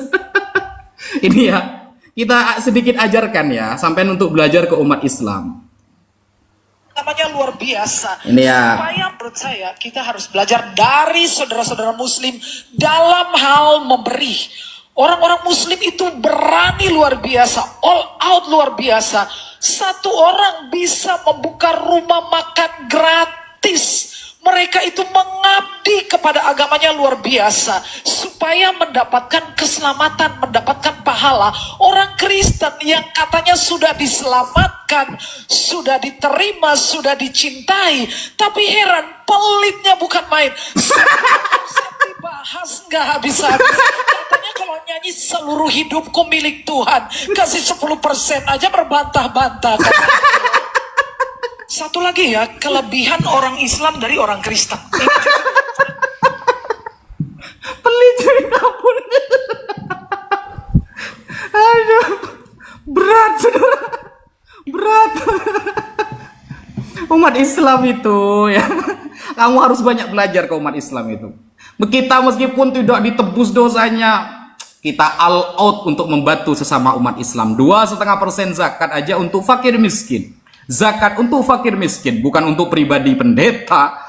Bedakan ya antara sedekah membantu dengan pungli, Mas Edis. Kemudian ini ya di dalam surah Al-Ahqaf, ini kan yang kamu bawa kan? Ini. Qul, katakan wahai Muhammad, ma kuntu bid'an minir rusul. Aku bukanlah rasul pertama yang kamu utus. Wa ma adri ma yuf'alu bi wala bikum. Aku nggak tahu aku ini akan selamat atau tidak, dan kalian juga, aku nggak tahu kalian akan selamat atau tidak. Nah, bagaimana mengenai ayat ini? Lalu sampai membawa Quraisy Shihab yang katanya mengatakan Nabi Muhammad aja belum tentu selamat berdasarkan ayat ini, surah Al-Ahqaf ayat 9. Oke, kita lihat ini ya. Walamma nazala, ketika ayat ini turun ya, nazalat farihal musyrikun wal yahud wal munafikun. Orang musyrik, orang Yahudi, orang munafik senang, waqalu kaifa nattabi nabiyan la yadri ma yuf'alu bi wala bina. Bagaimana kita ikut seorang nabi yang dia saja gak tahu kita ini akan selamat, dia tahu akan selamat. Wa annahu la fadla lahu alaina, berarti gak ada bedanya dong dengan kita. Walaula annahu ibtada'a alladhi yaqulu lahu min tilqa'i nafsihi la akhbarahu alladhi ba'athahu bima yaf'alu bihi. Maka ketika mereka menentang bahwa Nabi Muhammad mengatakan keselamatan hanya milik Allah, keselamatan kalian hanya milik Allah, maka Allah turunkan ayat liyaghfira lakallahu ma taqaddama min dzambika wa ma ta'akhkhar, yang menunjukkan Nabi Muhammad dihapus oleh Allah dosa-dosanya, beliau akan selalu ada dalam keselamatan. Dan apakah ketika ayat ini turun mereka langsung menerima? Oh tidak. Kata mereka, falaita syi'rana ma huwa fa'ilun bina. Nah itu kan ayat khusus kamu wahai Muhammad. Lalu ayat untuk kita yang ikut kamu ada nggak dalil ayat untuk ikut Nabi Muhammad pasti selamat? Ada. Allah turunkan lagi surah Al-Fath ayat 5. Liyudkhilal mu'minina wal mu'minat jannatin tajri min tahtihal anhar. Laki-laki perempuan yang beriman dan mengikuti Nabi Muhammad, mereka disiapkan surga yang di bawahnya mengalir sungai yang deras. Begitu Mas Edis. Makanya baca asbabun nuzulnya dulu. Nabi Muhammad dijamin masuk surga oleh Allah, yang ikut Nabi Muhammad disiapkan oleh Allah surga yang di bawahnya mengalir sungai-sungai. Begitu baca asbabun nuzulnya dong. Belajar Quran kok kalah pakai terjemahan gitu loh. Dalilnya ada saudara. Tetapi kamu harus belajar ke umat Islam ya, kata Bu Pendeta tadi. Jediar. Baik, karena sudah sesi terakhir ya teman-teman ya, karena sudah sesi terakhir, jadi kita 2 menit gimana buat saling menanggapi? Oke, lanjut. Baik, Kamu dulu. sesi terakhir ya, sesi terakhir. Ya teman-teman ya, saya tanggapi. Jadi Gus Wapi gini, kadang-kadang banyak orang terlena, dia tidak tahu kalau dia itu sudah dikerjain orang, gitu loh. Contohnya apa? Contohnya pengikutnya Lia Eden. Pengikutnya Lia Eden percaya ya kalau mengikuti Lia Eden atau apa masuk surga karena Lia Eden masuk surga. Nyatanya, faktanya di lapangan Lia Eden di kuburan, gitu loh. Kalau kamu bilang Muhammad begini, faktanya Muhammad tuh di kuburan, Gus Wapi, di kuburan. Jadi omong kosong kalau kalian bicara ada keselamatan di dalam agama Islam, ada kebangkitan. Itu sebuah omong kosong besar. Muhammad ke surga, nanti kalian dijanjikan bahwasanya di surga nanti ada bidadari berpayudara montok di dalam surat An-Naba ayat 33. Wa qaiba atroban, dan gadis-gadis montok yang sebaya. Betul nggak? Lu coba terjemahkan. Wa qaiba atroban, An-Naba 33. Karena kalian baca Arabnya, kalian bacanya nangis-nangis. Wa qaiba atroban. Nangis-nangis kalian baca itu kan? Tapi baca terjemahannya kalian lupa. Makasih Tekura, makasih. Itu artinya gadis-gadis montok berpayudara besar. Gimana? Jadi yang saya mau katakan kepada Gus Wapi begini, tolonglah jangan berstandar ganda ya Gus Wapi ya. Mari kita sama gitu loh. Kalau Anda menghukum begini, kita hukumi seperti itu juga. Nah, kemudian tadi mau saya tanggapi, tapi udah pada lupa ini karena cuma 2,5 menit. Itu aja Gus Wapi diskusi kali ini, intinya tolong ya, tolong. Terima kasih teman-teman supportnya, terima kasih teman-teman. Tolong kalau diskusi jangan menggunakan standar ganda. 2.30, sebentar, masih ada, sabar. Tadi saya mau menanggapi jadi lupa siapa yang mau saya tanggapi tadi. Intinya Gus Wapi, coba besok-besok dalam diskusi jangan berstandar ganda. Kalau kami memuji memuliakan Yesus karena Yesus tidak menolak. Tapi kalian memuji memuliakan Muhammad tuh menolak. Tapi kalian sudah berlebih-lebihan kepada. Silakan. Wa inna fadla rasulillahi laisa lahu haddun fayuriba anhu natikun bifami. Jadi keutamaan Rasulullah nggak ada batasnya. Yang penting jangan menuhankan dia. Begitu mudah bagi lisan untuk mengucapkannya.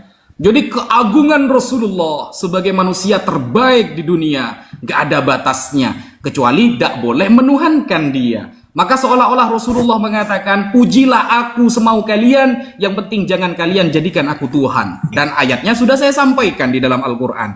Lalu Anda mengatakan di dalam surga ada gadis-gadis yang montok misalnya. Loh, enak dong, kita bisa menikah dengan gadis-gadis itu. Itu namanya surga, guys. Yang salah itu kalau di akhirat, di surga, Tuhannya yang menikah. Ayatnya ada nggak? Ada nih. Wahyu 19 nomor 7. Marilah kita bersukacita dan bersorak-sorai dan memuliakan Dia, Yesus, karena hari perkawinan anak domba telah tiba. Perkawinan anak domba, Yesus kawin, guys. Bayangkan, Yesus di surga kawin, daripada Yesus yang kawin kan mending kita yang kawin. Dengan mendapatkan bidadari yang cantik jelita, keren lah. Masa di surga nontonin Tuhan kawin, gak ada kerjaan sekali gitu loh.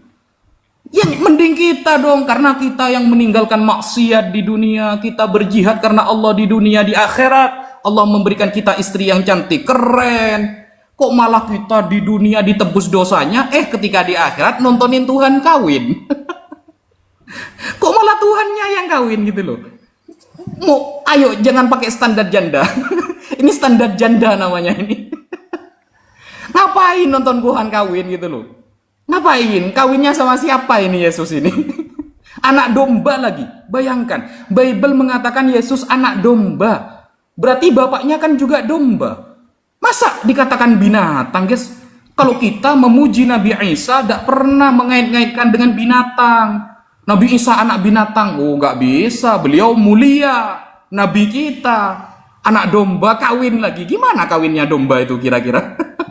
Sekian, terima kasih. Ya, baiklah. Terima kasih. Makasih Koceng ya, makasih Koceng ya. Jadi saya sarankan besok-besok Gus Wapi belajar lagi tentang Bible, jadi supaya diskusinya lebih enak begitu Gus Wapi ya. Jadi kita sharing-sharing sebentar nih tanpa waktu nih. Gini Gus Wapi, ketika Anda membaca Bible dengan benar dan saya membaca Al-Quran dengan benar, itu pasti ini diskusi itu jadi bagus. Masalahnya cuman saya yang baca Quran dengan benar, sedangkan Anda baca Bible nggak benar. Ayo, gini aja, kita adu ya. Kamu baca Quran dengan bahasa Arab, saya baca Bible dengan bahasa Yunani. Gimana? Kita adu sekarang. Lebih fasih mana? Bukan itu yang dimaksud dengan benar. Loh, kita baca aja dulu. Kalau baca aja kita nggak bisa. Fase-fasehan baca. Ini makanya saya bilang. Kamu baca Al-Quran dengan Arab, gimana? Wafi, begini. Kalau fase-fasehan membaca, bukan itu yang saya maksud membaca dengan benar, bukan itu. Contoh nih misalnya. Membaca dulu, baru memahami. Contoh misalnya nih, perkawinan anak domba. Apa sih perkawinan anak domba itu? Apa artinya? Yesus kan yang kawin. Makanya dibaca dari awal sampai akhir. Alkitab itu dibaca dari awal sampai akhir, bukan membaca kita indah. Bahas perkawinan anak domba. Gimana sekarang? Ayo kita jadi lihat gini Gus Wapi, ulama Kristen ya. Jadi gini ya. Jadi Yesus itu diumpamakan sebagai mempelai pria. Oke? Oh, bahasa perumpamaan berarti ini. Loh, baca makanya di dalam Bible itu Yesus itu mempelai pria. Ilmu dalam bahasa perumpamaan untuk memahami Bible apa ilmunya? Kalau saya ada. Loh, enggak, ayat itu sendiri bilang Yesus itu mempelai pria. Kemudian jemaat gereja. Kita pakai kitab saja, kita pakai kitab ya, kita pakai kitab. Masalahnya waktu sudah nggak ada, saya sudah mau istirahat. Kamu keluarkan buku bahasa perumpamaan dalam memahami Bible. Coba, ayo. Begini Gus Wapi, waktu kan sudah istirahat, mungkin besok bisa kita lanjut. Ya, ayo. Karena kita pakai balaghah bahasa perumpamaan dalam Al-Quran. Kamu menggunakan ilmu apa dalam membahas bahasa perumpamaan? Kami nggak perlu kitab-kitab lain, di dalam Bible itu sendiri langsung kok. Loh, iya. Gak ada ilmunya berarti, gak ada ilmunya. Bukan masalah nggak ada ilmunya. Kami tidak menggunakan kitab-kitab lain. Yang kami gunakan Bible itu langsung. Tertulis dalam Bible itu. Cara tahu ini bahasa perumpamaan dan tidak kalau ya dibaca saja. Lalu aku melihat. Kita baca saja. Oke, lalu aku melihat di sorga. Itu kan penglihatan. Penglihatan itu ada maknanya. Contoh misalnya begini. Aku melihat roh Tuhan. Ada 7 roh turun. Lalu dijelaskan. 7 roh itu melambangkan 7 utusan-utusan. Ada 7 utusan kepada jemaat di Smyrna, ada utusan kepada jemaat di Philadelphia, ada itu maknanya. Pertemuan akan datang kita bahas bahasa perumpamaan dalam Al-Qur'an dan Bible, gimana? Boleh, boleh. Oke, kita lanjut ya. Bahasa perumpamaan dalam Bible dan Al-Qur'an, oke? Oke, baik. Besok ya kita bahas itu. Baik, terima kasih Gus Wapi. Sampai jumpa ya. Aduh, kalau memahami Bible kayak gitu caranya berat kita kayak begini. Jadi berbicara mengenai perkawinan anak domba, itu berbicara mengenai sebuah makna bagaimana nanti jemaat dengan Kristus itu menjadi satu. Yang kau pikirkan kawin-mawin aja. Sedangkan yang saya baca di dalam surat An-Naba ayat 33 itu jelas, itu betulan, bukan umpama itu. Mereka ya dikatakan di situ diberikan gadis-gadis. Waqaiba atroban, baca itu di dalam terjemahan ada 2 itu terjemahannya. Ada yang bilang gadis-gadis yang sebaya, ada yang bilang gadis-gadis montok berpayudara, montok yang sebaya. Oh bilang perumpamaan gimana? Aduh, berat ini saudara-saudara, ya berat.